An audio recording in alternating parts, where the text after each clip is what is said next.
আসসালামু আলাইকুম, welcome to জান্নাত ফুড গ্যালারি। আজকে আপনাদের সাথে শেয়ার করব চিকেন পাস্তা রেসিপি। এইভাবে খুব সহজেই ঘরে চিকেন পাস্তা রান্না করা যায়, এই সহজ টিপসটাই আপনাদের সাথে শেয়ার করব। এখানে আমি একটা কড়াইয়ে পানি দিয়ে দিয়েছি পরিমাণ মতো গরম হওয়ার জন্য। তারপর আমি এখানে একটা প্লেটে আমি 1 প্যাকেট পাস্তা নিয়েছি। পাস্তাটাকে আমি ঢেলে আপনাদেরকে দেখাচ্ছি। পাস্তার ভিতর একটা মশলাও দিয়েছিল।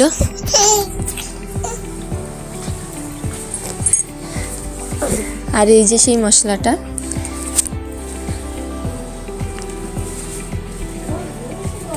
এখন পানিটা কিছুটা গরম হয়ে যাওয়ার পর আমি সেই গরম পানিতে পাস্তাগুলো সব ঢেলে দিয়েছি, ঢেলে নাড়িয়ে দিচ্ছি।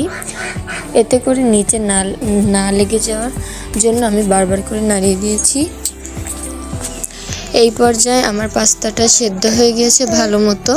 এখন আমি একটা ছেঁকনির সাহায্যে এভাবে করে সব পাস্তাগুলোকে ছেঁকে নিব।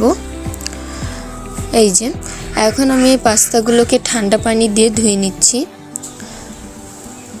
অবশ্যই কিন্তু পাস্তাগুলোকে ঠান্ডা পানি দিয়ে ধুতে হবে। এখানে আমি কিছু ক্যাপসিকাম, পেঁয়াজ কুচি আর ঝাল কুচি নিয়েছি। তারপর আমি চিকেনগুলোর উপরে দিয়েছি জিরার গুঁড়া, হলুদের গুঁড়া, ধনিয়ার গুঁড়া, মরিচের গুঁড়া দিয়ে আমি একটুখানি স্বাদ মতো লবণ দিয়েছি। তারপর দিলাম আদা বাটা আর রসুন বাটা।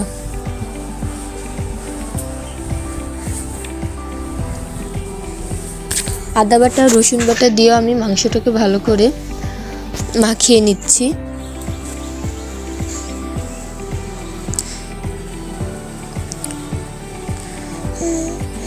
মাখিয়ে এটা 5 থেকে 10 মিনিটের মতো আমি রেস্টে দিব।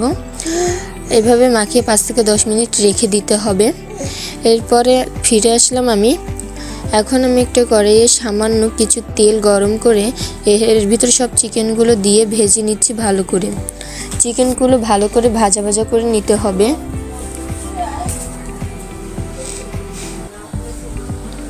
এই পর্যায়ে চিকেনগুলো ভালো করে ভাজা ভাজা হয়ে গেছে।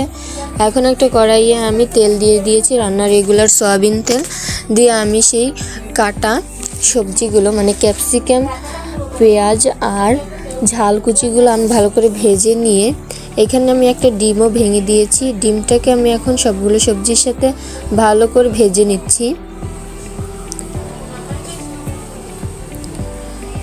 এখন এর ভিতর আমি দিয়ে দিব আগে থেকে ভাজা চিকেনগুলো দিয়েও আমি এখন সবগুলো উপকরণ ভালো করে ভেজে নিব। অনেকটাই যখন ভাজা ভাজা হয়ে আসবে, বাদামি রঙের হয়ে আসবে, তখন আমি এর ভিতর পাস্তাগুলো দিয়ে দিব। তো এই পর্যায়ে আমি এর ভিতর পাস্তাগুলো দিয়ে দিব। দিয়ে আমি পাস্তাগুলোর সাথে ভালো করে সবগুলো উপকরণ মিশিয়ে নিচ্ছি।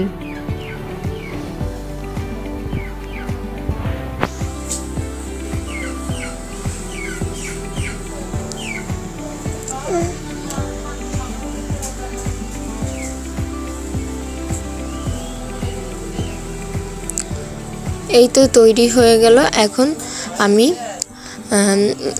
পাস্তার ভিতরে যে মশলাটা ছিল সেই মশলাটাও উপর থেকে দিয়ে দিলাম। আবারও ভালো করে মশলা দিয়ে আমি মিশিয়ে নিচ্ছি। তারপর এটাকে আমি একটা প্লেটে সার্ভ করতেছি।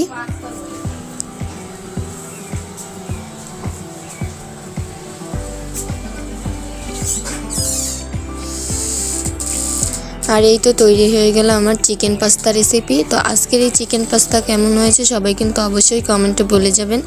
ভালো লাগলে অবশ্যই চ্যানেলটি সাবস্ক্রাইব করবেন। যে ফেসবুক থেকে দেখছেন সে অবশ্যই ফেসবুক পেজটি ফলো করবেন।